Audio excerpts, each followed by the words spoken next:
All right, good afternoon.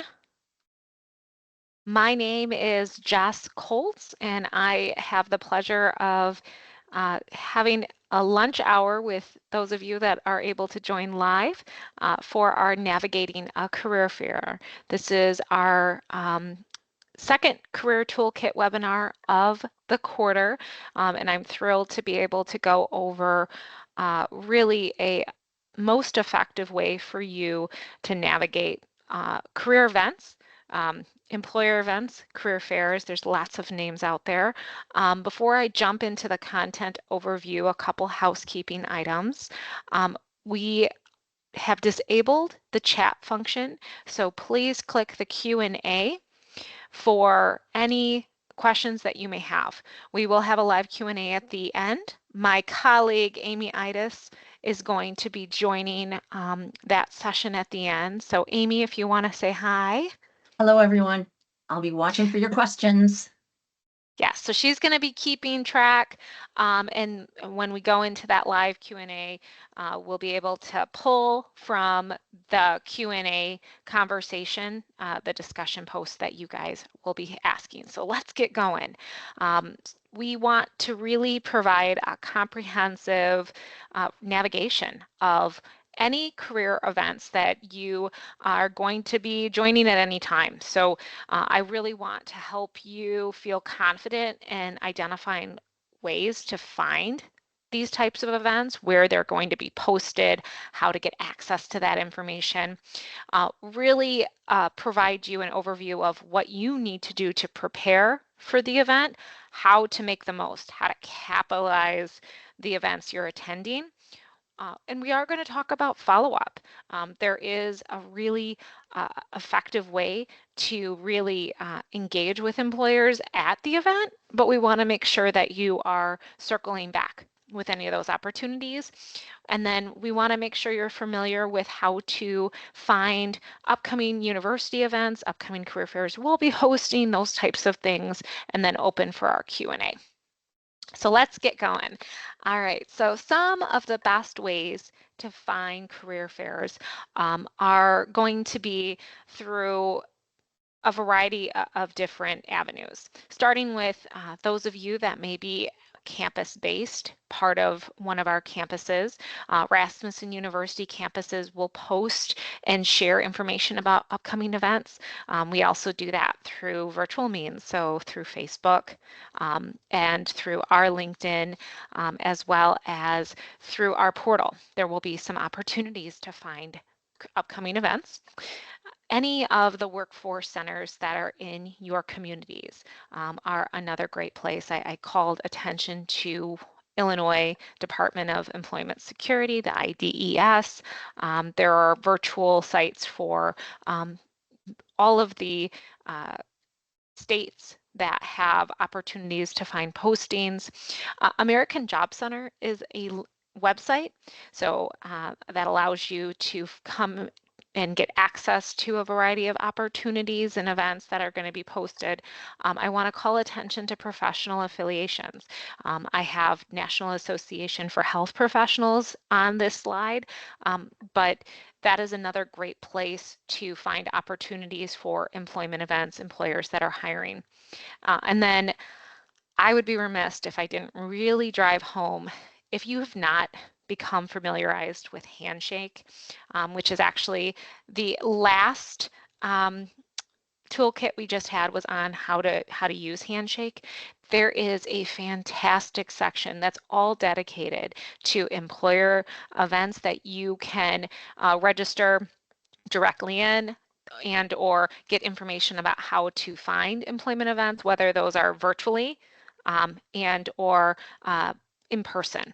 LinkedIn, Facebook are another thing that in terms of identifying employers that you would want to work for and familiarizing yourselves with their social media pages and following or liking their pages so that you can go ahead and ascertain information.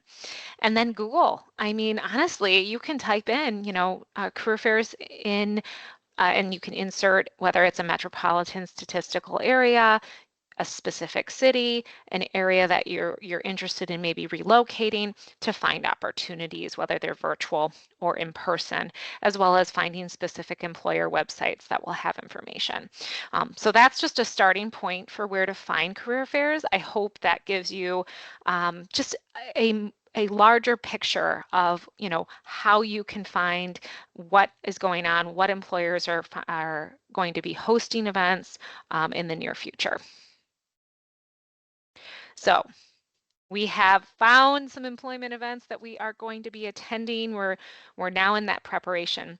It's really important that when you see a flyer or you are identifying a specific event you'll be attending, that you follow the steps for if there's any registration. So really, if you need to register to, let's say, get the link for the virtual event, it's going to be important that you do that ahead of time. In fact, several events have almost a kind of preview of the event where you can get to know what the employers are going to be at the event and some additional information on how to familiarize yourself with that platform that they're using for the virtual event. So be sure to register and try to give yourself plenty of time for that. Once you are registered, it's important to start really more familiarizing yourself if you're not sure who this employer is, through research. So we prepared kind of like a checklist. It's really important to get to know who the employer is, what their mission is. Really, honestly, a lot of the things that you would be thinking about and doing or should be doing as you prepare even for an interview. Has the company recently been in the news? If there have been any changes, what's their culture like? There's a lot of ways you can do this research right through their website and or just through a Google search, and certainly through Handshake and the social pages that I mentioned before. We also have a whole section, and I'll plug this again, within our career resources, within our guide on how to do effective employer research. Now you may say, well, I'm attending an employment event, a career fair that has several employers. Where do I get the information about who may be attending? Again, through that registration, you may have that preview. If it's an in-person event, if you identify who is hosting the event, there's often ways that you can get information from their website or contacting the organization for additional information, so you have an idea of the employers that will be there. Elevator pitch. Let's talk about that. So it's not something that you want to just do off the cuff. It's your introduction and your first impression to the employer. Again, whether this is an in-person or a virtual event, it's important to have an idea of how you're going to speak to who you are as a professional in about the time it would take to go up a floor or down a floor from an elevator. So that's why it's called an elevator pitch or an elevator speech. And that's where you're going to introduce your name, you know, your interest with the employer, your experiences, education, skills, your passion for the career. Those are just an example of how you can put that together. But you want to have that prepared ahead of time so you're very comfortable. Not robotic. We don't want you to memorize it and sound like a robot every time you say, hi, my name is, and it sounds like you are just hitting a play from a recording. Rather, you want it to sound authentic, but you want to make sure that you have specific points that you are hitting and that you've prepared ahead of time. And then I wanted to also talk about that resume. So preparing for a career fair, also make sure that you have your resume documents and that you've kind of gotten your interview prep. Although you may not think of it as an interview, going to a career fair, whether it's in a virtual environment like Teams or if it's in person, you are meeting with an employer, and it is going to be an interview kind of dynamic. You're introducing yourself. They're talking about employment opportunities. You have the opportunity to share your resume, whether it's virtually or handing it to them. And so you just want to make sure that you have prepared for those types of interview questions. And so be sure to check out Hiration for our students and graduates. This is a tool that we have as a benefit for being a student or graduate of the university that allows you to use AI technologies to record how you respond to common interview questions for a specific employment opportunity and get feedback on how to improve that. So be sure to freshen up and be prepared for those discussions and have done your research ahead of time so you're ready to go. Once you're at the actual event, whether again you're logging in or you're parking your car and you're walking in, it's important that you think about the following items. That whether you have an opportunity to know every single employee that is there, look to see if there is some sort of map out. There's usually some sort of navigation tool in a virtual environment as well to give you an overview of the employers that are in attendance or will be in attendance, and there may be specific time frames. So it's great to really take the first few minutes when you walk in or join a virtual career fair or in-person event that you are mapping out, if you will, the employers that you want to be sure to connect with and introduce yourself with. So take the time to do that. Have those job search documents, your resume, cover letter ready in hand or easily accessible virtually. And again, Hiration for our students and graduates allows for that very easily. You can access your resumes as long as you're using the tool for Hiration, your finalized drafts, and access them electronically anywhere that you are connected to the internet. You can access the Hiration Rasmussen site and use the login credentials for Rasmussen students and graduates. So you can access these for those virtually. Certainly you can have it saved on your desktop as well, or have it accessible on your, on your handheld devices as well, but be prepared for that. And make sure you make several copies if you're going in person. Yes, you can email it to them afterwards, but it's really great to demonstrate that preparation ahead of time. And be sure to network. This isn't just the time to go and go to the booths or click on the booths if you're virtually and get to know who's there and maybe get their contact information. You want to engage.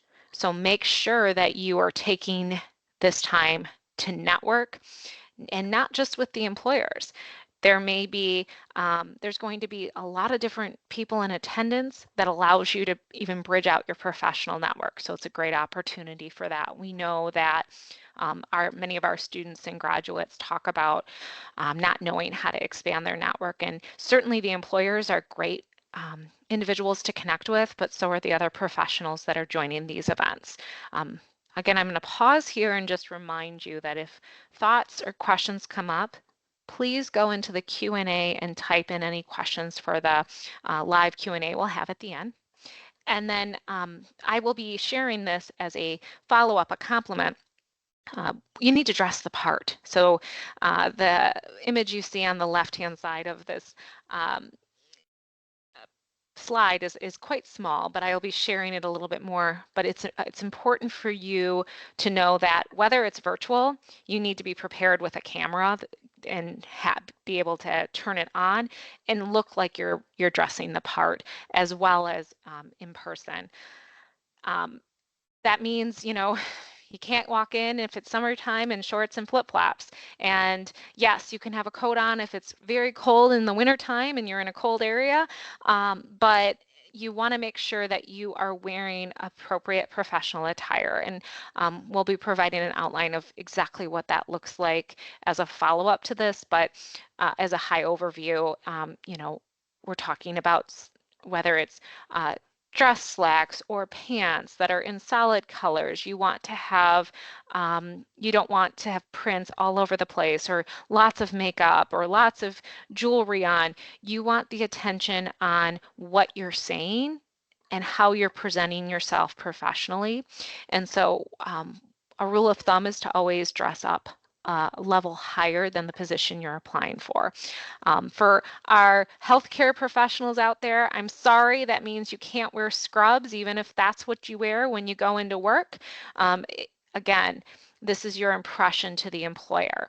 And so really be thoughtful about how you are dressing, whether it's in a virtual or in person. And that includes what might be surrounding you. So if you can't find yourself in a quiet area, then move if you're going to join virtually. And if you find that you can't situate yourself where a camera would look like it's in a background that's not got clothes or a bedroom setting, then think about the opportunity for background effects as well. Follow up. So we talked about networking and the importance of bridging and making connections, introducing yourself strongly with that prepared elevator pitch and speech that you have. You got these contacts. So what do you do afterwards? It's important to treat this just as you would any type of interview environment. You must follow up in a professional way, being very thoughtful of how you can use your business acumen to prepare an email follow-up with the employers that you are able to get email contacts and or phone calls as well, leaving professional messages, looking for the opportunity to connect with them through LinkedIn and sending a message, a note as a follow-up from the discussion or from meeting with them, and speaking to the positions that you learned about or positions you hope that will be opened in the near future for you. And so effective follow-up from a career fair isn't just waiting for the employer. It's also being proactive and professionally sending them a communication, but allowing them to follow up with it within a reasonable amount of time. So this isn't an excessive, okay, I emailed them, now I'm going to LinkedIn them, now I'm going to call them. It's looking at it as a professional and effective follow-up where you follow up as soon as you feasibly can in a professional way. So within 24 to 48 hours is reasonable. Even if the event was on a Friday, following up by, within the weekend, anticipating that they wouldn't get the communication until the following week, and then allowing them a appropriate amount of time to follow up. So that is going to depend on what type of communications. They may have shared that they wouldn't be in office for a couple weeks or something like that ahead of time. So it's just important that you are continuing to demonstrate your interest and doing so in a professional manner. Which brings to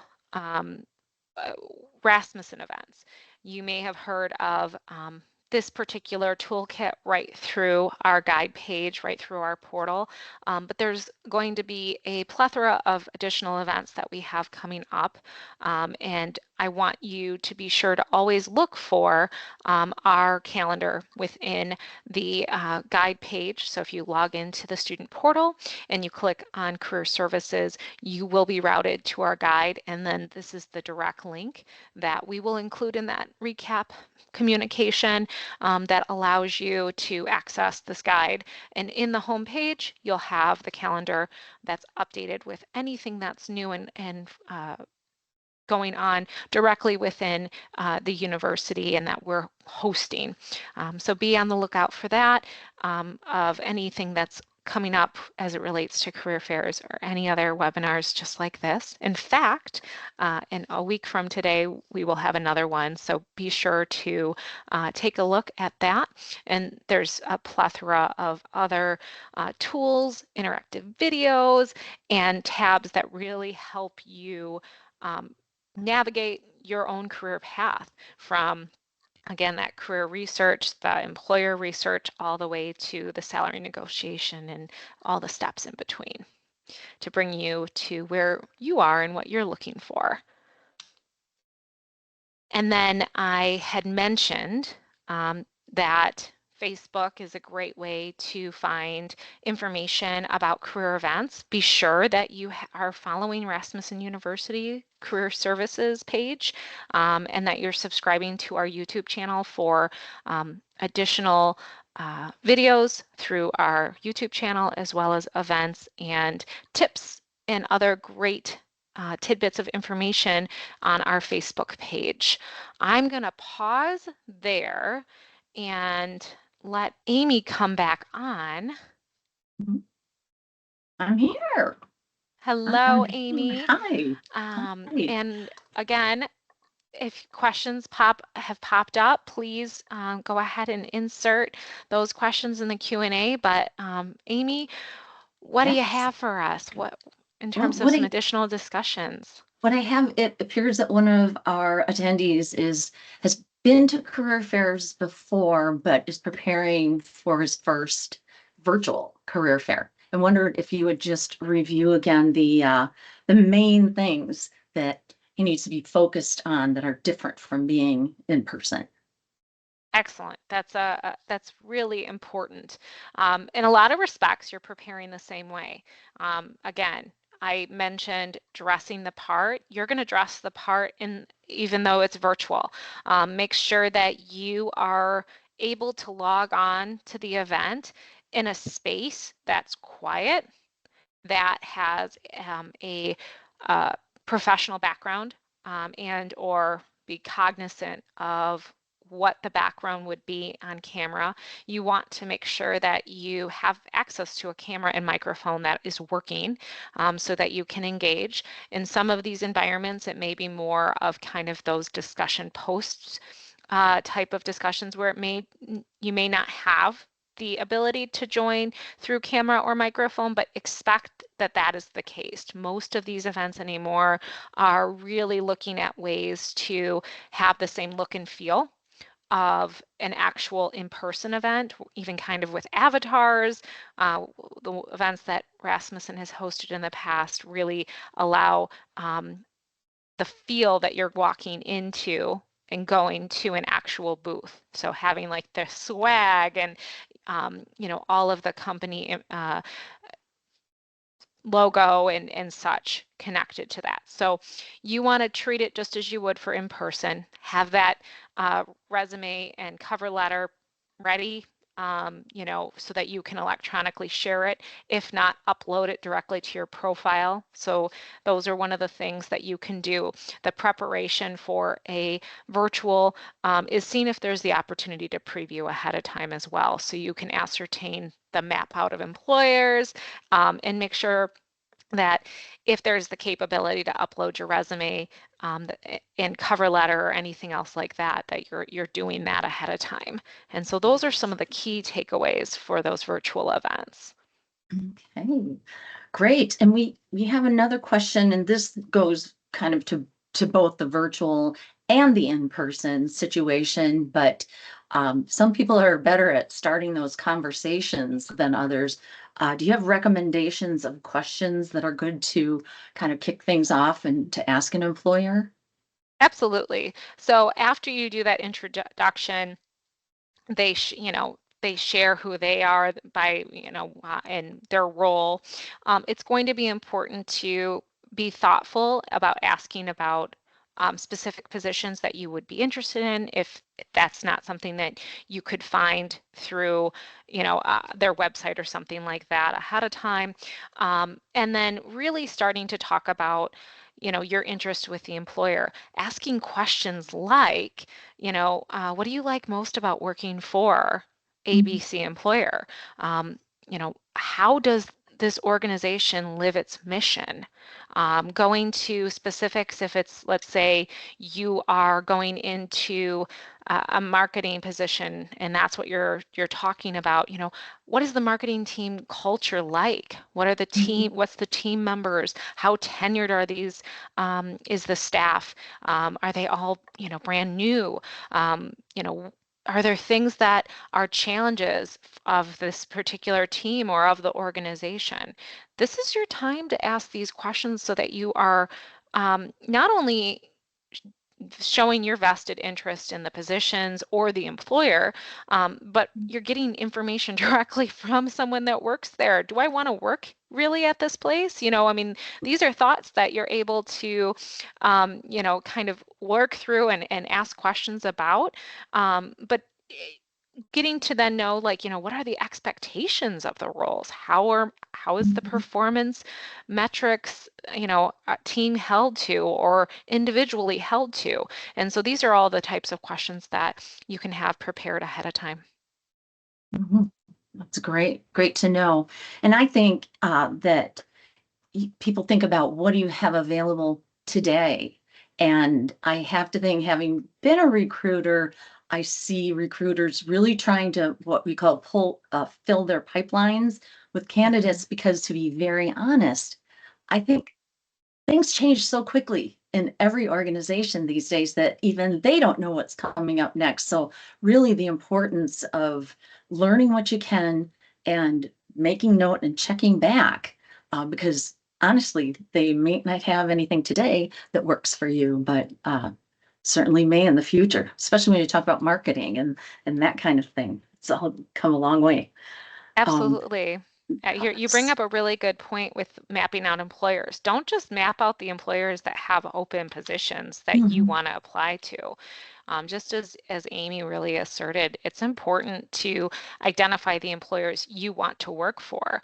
You never know what could be coming down the pipeline. Just because a requisition or a position's not posted today doesn't mean it's not going to be later today or tomorrow or next week. And it's a great way for you to bridge again those connections and build that professional network.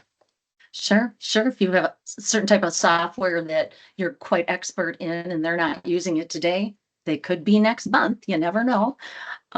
We have another question here that is regarding following up. You mentioned following up with those people you visited with.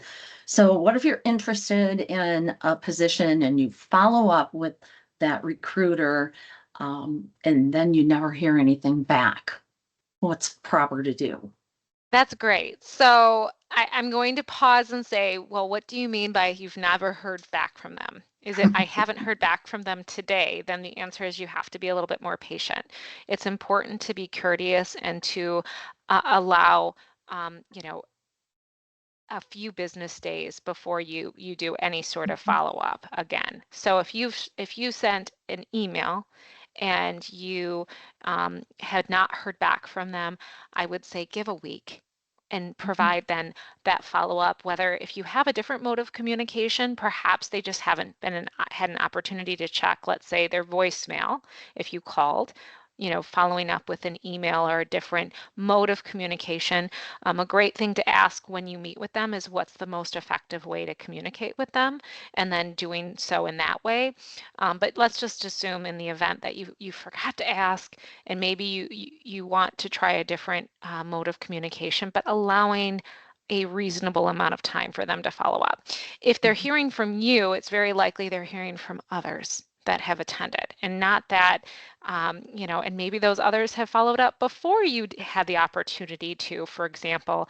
So it's really important that you recognize that they have other obligations and duties within their role, and that you want to provide professional follow-up. And so if you are excessively calling them or emailing them or both, or LinkedIn or messaging them through LinkedIn and phones and emails, it's going to come across in a negative way. So it's Mhm. very important to be thoughtful about that in terms of professional follow-up. I'm so glad you mentioned LinkedIn because that was one of the thing we have been having at Rasmussen University. We've been having virtual career fairs for a little while now. And that was one of the things that really grabbed me over the years is how many of the recruiters are perfectly happy to make their LinkedIn address available to candidates. Mhm. So that's probably one of those things should be on your preparation list as well. Absolutely. Yes, making sure that you have a LinkedIn profile that is professional, is complete, and Yes. that you can share with them as well. So conversely, providing a full picture of ways they can communicate with you. Yes. LinkedIn is an applicant tracking system, and many organizations, I mean, a lot of organizations do pay for the features to be able to go out and match keywords with LinkedIn profiles out there. So yes, keep adding those new softwares you've learned and those other achievements that have happened along the way. Maybe you'll catch somebody's eye. Good. Well, it looks like that is all that we have for questions at this time. Thank Well, you all so wonderful. much. Thank you, Yeah, Amy, for bringing those back to us. Thank you my for pleasure. those of you that were able to join. And it looks like there's someone who has their hand up. If they can go into that Q&A tab at the top and type in their question, we'd be happy to follow up with your question at this time. So I'll hold tight for a few moments while that's potentially coming through.